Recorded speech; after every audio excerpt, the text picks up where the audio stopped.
क्योंकि भारत में तिरंगे का एक अपना इतिहास है। मैडम कामा ने अंग्रेजों के ज़माने में सबसे पहले तिरंगा को ईजाद किया।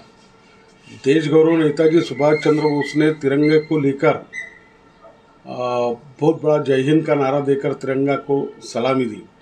और हम देखते कि भारत का जो संविधान बना, वो संविधान बनते वक्त उन आज़ादी के लड़ाई को मूल्यों को ध्यान में रखकर हमारे संविधान की रचना हुई। तो तिरंगा आ गया। पहले तो चरखा था, वो हमारा श्रम का प्रतीक था।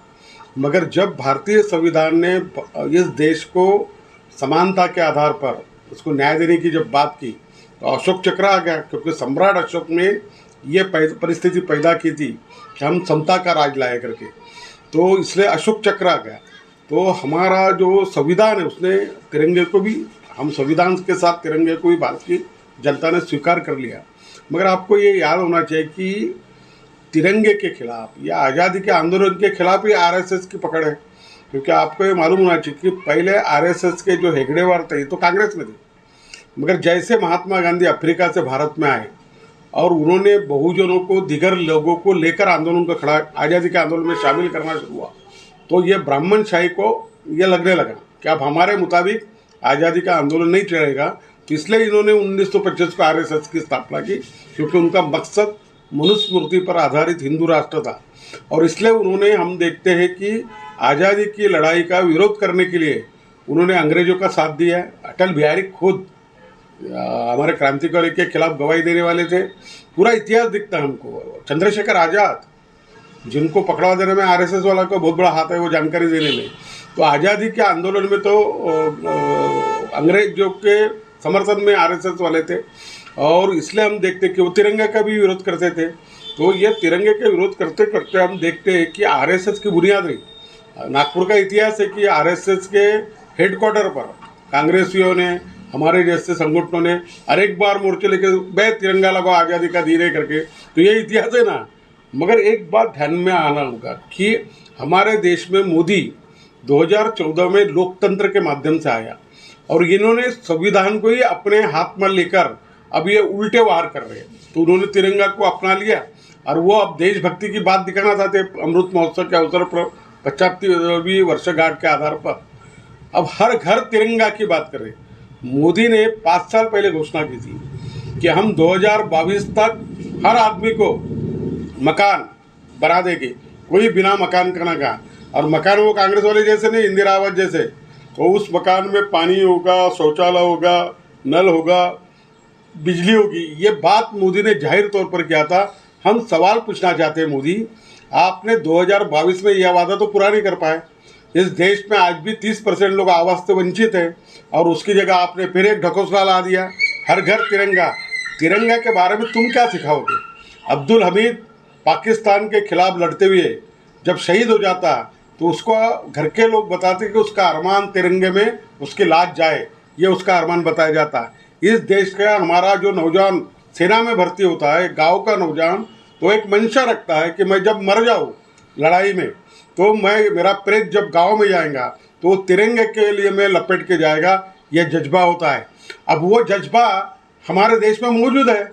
अब ये नौटंकी जो है मोदी की, हर घर तिरंगा, तो ये नौटंकी मोदी के हर काम ऐसे ही है कि वो रे क्या ढकोसला दिखाकर मैं कितना बड़ा देशभक्त हूँ। ये सबसे बड़ा गद्दार है पंतप्रधान, जिसने नोटाबंदी, जीएसटी के माध्यम से इस देश का पब्लिक सेक्टर बेचकर देश के साथ गद्दारी की है। वो मोदी हमको क्या तिरंगा सिखाएगा? और इसलिए हम ये मांग करते हैं, आज़ादी का आंदोलन 15 अगस्त को हमको तो मूल्यांकन करना है ना भाई। 15 अगस्त को हमने आज़ादी प्राप्त की, तो क्या हम सिर्फ रट लगाएंगे? हम मूल्यांकन करेंगे। कांग्रेस के 70 साल का राज, उसके पहले आए वीपी सिंह का राज, संयुक्त मोर्चा सरकार का राज, अटल बिहारी का राज, और मोदी तुम अब 8 साल में आए। इसका मूल्यांकन करके हम ये बताना चाहते हैं कि मूल्यांकन ये बताता है सबसे इस देश के खिलाफ जाने वाला, देश की संपदा को बेचने वाला, देश के लोकतंत्र उसकी संस्था को कुचलने वाला हुकूमशाह ये मोदी है। इसलिए उसके हर घर तिरंगा की जगह हम ये बताना चाहते हैं, हम अपने दिलो जहन में रखेंगे। कम्युनिस्ट पार्टी के दफ्तर पर हर 15 अगस्त को और 26 जनवरी को तिरंगा फहराते, ये क्या सिखाएंगे हमको? तो इसलिए हम ये बता देना चाहता कि मोदी के नौटंकी काम तीव्र निषेध करते हैं। आरएसएस अपनी डीपी बदले। देश का नौजवान उत्साहित है, मगर बच्चों से पैसे नहीं जा रहे, झंडे बेचे जा रहे हैं। का भी हमारा एक कोड होता है, हमारा झंडा जो है राष्ट्रीय ध्वज कैसे फहराएंगे, वो कौन से कपड़ों से बनेगा, वो धागे की जाड़ी कैसे रहेगी, इसकी तो संहिता है। मगर मोदी ने इसको पिछले साल बदल दिया अपने मनमाने ढंग से। अब भाजपा ने ऐलान किया कि हम हर घर झंडे बांटेंगे। काम धंधे कुछ है नहीं, महंगाई से लोग त्रस्त है, बेरोजगारी से नौजवान त्रस्त है। अग्निपथ लाकर इस देश की रोजगार की पूरी उसके ऊपर कुठाराघात किया, हजारों नौजवान का भविष्य बर्बाद किया। नाक तो नहीं घर घर जाने के लिए कोई, तो अब तिरंगा लेके जाएंगे हर घर में। नागपुर वासियों को विरोध करना चाहता हूँ, अगर बीजेपी वाले झंडे लेके आएंगे तो उनके तिरंगे को स्वीकार मत कीजिए। उनको पूछिए घर का क्या, रोजगार का क्या, महंगाई का क्या, और इसलिए उनको वैसे ही भगाइए। अगर झंडा हमारे सम्मान का प्रतीक है, राष्ट्र की तिजारत है, उसके हम कुर्बानी की बात करते हैं, तो हम अपने पैसे से खरीदेंगे। हम अपना झंडा लेकर अपने घर पर फहराएंगे। भारतीय जनता पार्टी का एक भी झंडा आप ना खरीदे, मैं ये ऐसा आह्वान कर रहा हूँ। 52 सालों तक आरएसएस के हेडक्वार्टर पे तिरंगा नहीं लहराया गया। फिर 2001 में नागपुर के 3 नौजवान आरएसएस के हेडक्वार्टर में घुसते हैं, तिरंगा लहराते हैं। तो क्या वजह है कि 52 सालों तक तिरंगा नहीं लगाया आरएसएस ने, और वो भी फिर ज़बरदस्ती करके 3 नौजवान नागपुर के हेडक्वार्टर में घुसते हैं आरएसएस के, तब जाके वहाँ से फिर झंडा लगने की शुरुआत हर साल होती है। देखो आरएसएस का जो है वो भगवा, देखो तथागत गौतम बुद्ध ने भी भगवा को ही स्वीकार किया। भगवा तो त्याग का भी प्रतीक है, शौर्य का भी प्रतीक है, मगर वो एकानुवर्ती चालन करने वाला संघ है ना, उसका एक राष्ट्र का, उसके धर्म की मान्यता जो है, तो उसके कारण वो भगवा को बहुत मान देते थे, इसलिए तिरंगा का विरोध करते थे। आज़ादी 1948 में आरएसएस के बड़ी सभा में पथसंचलन तिरंगे को कुचला गया भाई, पैरों से कुचला गया। यह आरएसएस वालों ने 48 की घटना है। और हम देखते हैं कि आरएसएस का इतिहास ही रहा, मगर जब भारत का लोकतंत्र विकसित होते गया और उसमें लोकतांत्रिक ढंग से भारतीय जनता पार्टी को शामिल होना पड़ा, और जब ये आशाएं पैदा होगी कि हिंदुओं के नाम पर हम देश की जनता को पोलराइज कर सकते हैं, हम सत्ता में आ सकते हैं, तब कई उन्होंने ये स्वीकार किया कि उन्होंने तब चाल बदली है। आरएसएस का चरित्र, जनसंघ का चरित्र 1977 में जब इंदिरा गांधी के खिलाफ जनता पार्टी बनी, तब आरएसएस उसमें शामिल हुआ ना, जनसंघ। तब से उन्होंने चरित्र दो मुहे अपना चरित्र बना लिया, और उन्होंने फिर भारत के हर चीज़ को स्वीकार किया। वैसे उन्होंने आरएसएस ने भी 52 साल बाद जब नौजवानों ने उनके ऊपर कुठाराघात के लगातार विषय बन गया कि आरएसएस आज़ादी को नहीं मानती, तिरंगे को नहीं मानती, यह जब चर्चा होने लगी, तब उन्होंने मजबूर होकर वो तिरंगे को स्वीकार किया, मन से नहीं तो ढोकसलोई के रूप में स्वीकार किया। इसलिए हम देखते हैं कि आरएसएस अभी तक अपनी डीपी को बदलने को तैयार नहीं।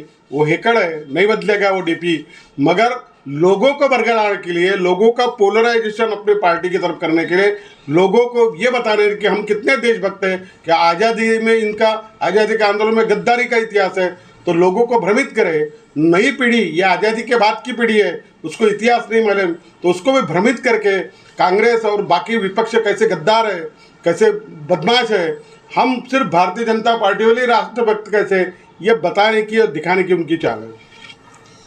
जैसा कि आपने बताया, आज के नौजवानों को इतिहास पता नहीं है, तो जो भी अभी इन्हें सोशल मीडिया के माध्यम से बताया जाएगा वो उसे सही मानने लगेंगे। तो इतिहास का ज़्यादा से ज़्यादा आज के नौजवानों तक पहुंचाना कितना ज़रूरी? नहीं, यही तो हमारे पास में अब सोशल मीडिया ही बचा है। पूरा हमारा इलेक्ट्रॉनिक मीडिया तो मोदी के कब्जे में चला गया है, और इस देश का जो सरमाएदार है, कारपोरेट है, पूंजीपति है, उसने ठान लिया है कि पूरे देश पर पकड़ करने के लिए, पब्लिक सेक्टर पर पकड़ करने के लिए और अपने मुताबिक इस देश पर कब्जा करने के लिए मोदी उसका अधीन हो गया है। और आरएसएस का एजेंडा भी कि 95% लोगों का आर्थिक रूप से लाचार कर दिए, तो फिर हमारी सत्ता टुकड़े बांटेगी जनता को लाचार बनने के बाद, और हम 100 साल राज करेंगे। तो उसके कारण सवाल ऐसा है कि भारत के नौजवानों से अपने आप से सवाल करना चाहिए। 2014 में तो उसने कांग्रेस से चीड़ करने के बीजेपी को वोट दिए होंगे, मगर 8 साल उसको मूल्यांकन के सामने लिए नौजवानों के सामने है। कि 100 दिन में महंगाई कम करने की जगह चौपट बढ़ गई। हम देखते हैं कि वो 15 लाख की तो बात छोड़ो, मगर रोजगार देने की बात थी हर साल 2 करोड़, उसका क्या हुआ? वो तो उल्टा हो गया। भारत में मोदी के आने के बाद माइनस रोजगार हो गए, जो काम पर है वही काम से कम हो गए। तो नया रोजगार पैदा होना, ये घटना घट गई कि 22,000 पदों के लिए 7,000 पदों के लिए 22 करोड़ जो होते हैं, ये देश बन गया है। तो मोदी तो निरंतर फेलियर होते जा रहा है। इसलिए नौजवानों को मोदी का क्रियाकलाप को देखते हुए इतिहास का, पूर्व इतिहास का, आज़ादी के आंदोलन के इतिहास को पढ़ना होगा, समझना होगा, तभी हम मोदी की ये चालबाजी को ख़त्म कर पाएंगे। ये नौजवानों को ध्यान में नहीं तो उनका भविष्य बर्बाद हो रहा। हमारी पीढ़ी तो लड़ाई में लड़ते लड़ते जनतांत्रिक अधिकार को प्राप्त करके, मेरे जैसा नौजवान सिर्फ 5 रुपये में फिलॉसफी में एमए हुआ। ये नौजवानों को सवाल करना चाहिए कि उनको लाखों रुपए लग रहे हैं अब, और शिक्षा पूरी बेची जा रही है, और इसलिए शिक्षा को भी बदल दिया गया, नीतियों को बदल गया। तो नौजवानों ने इसका मूल्यांकन करना चाहिए। बाप कमाई पर ऐश करना, पढ़ाई करना, ये हमारे ज़माने में हमारे पिताजी ने हमको बोला था कि भैया पढ़ते भी है बच्चे और कमाई भी करते हैं। तो हमने 8वीं क्लास से न्यूज़पेपर बांट के अपनी पढ़ाई पर ध्यान दिया, उसने हमको स्वाभिमान सिखाया, हम अपने पैरों पर खड़े हुए। आज के नौजवानों को ध्यान में रखना होगा कि ईडी की चपेट में, बेनामी संपत्ति की चपेट में तुम्हारे बाप आने वाले हैं, तुम बर्बाद होने वाले हैं। इसलिए अपने पैरों पर खड़े होने के लिए, स्वाभिमान के लिए हमको अब खड़े होना पड़ेगा। आज़ादी के इतिहास को साथ में लेकर बीजेपी के क्रियाकलाप का मूल्यांकन करना होगा।